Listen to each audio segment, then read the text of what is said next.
Right. Thank you. Checking in from the Bell Homestead today. Alexander Graham Bell, inventor of the telephone.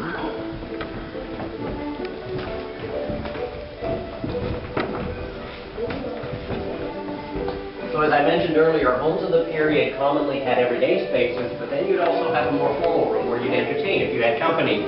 And often it was just called the front room because it was at the front of the house. For the Bells and for other people, sometimes it was called the drawing room.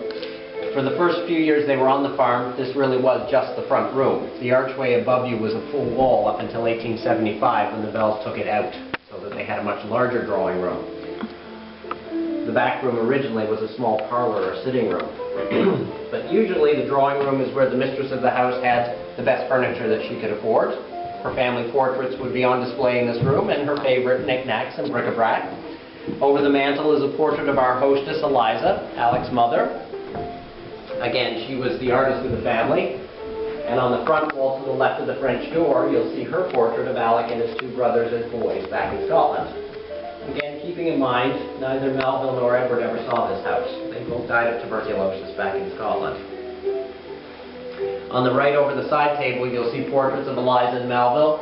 These were taken just before they came to Canada. These are known as crayon enlargements, which are photographs that have been detailed by an artist. In this case, the artist was Eliza. She did the detailing herself. And then down below on the table are portraits of Alec and his wife Mabel, taken about the time of their engagement in 1876.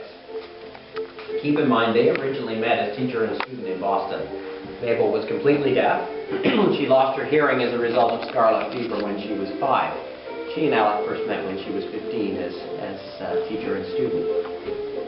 Alec's interest in teaching the deaf, however, originated with his mother. And on her chair there by the mantel, you'll see her speaking tube, as she called it, or a hearing trumpet, as most people knew them. It was her hearing aid. She carried it everywhere she went. The long narrow end went to her ear, the other end she held out to whoever was speaking, hoping to hear what was being said. She also used it when she played the piano. She would balance it from her ear to the sounding board and play the keys all at the same time. But she was able to teach all three of her sons how to play. Alec was the best of the three and actually went on to take professional piano instruction. So at the time he was done, he was pretty much close to being a concert pianist. Can I ask you, there is a school in town for blind people and deaf blind people. Is there any connection here with the hearing? No, in the Bell's time it was strictly school for the blind. Oh, okay, yeah, okay. It didn't become a combined institution of boys and years. Okay, yeah. Great. Alec's mother also handworked the embroidery above the piano, known as court applique, as well as the two cushions on the sofa at the front. Now, by 1881, Melville and Eliza decided it was time to sell the farm. Alec was married and living in Washington at that point with his wife and two daughters, so plans were made to sell the property and also auction the furniture. It was just simply easier to auction the furniture than to try and take it that distance. We've been able to recover most of the pieces from the main floor, but some have come back a little bit altered. This table on the right probably being the best example.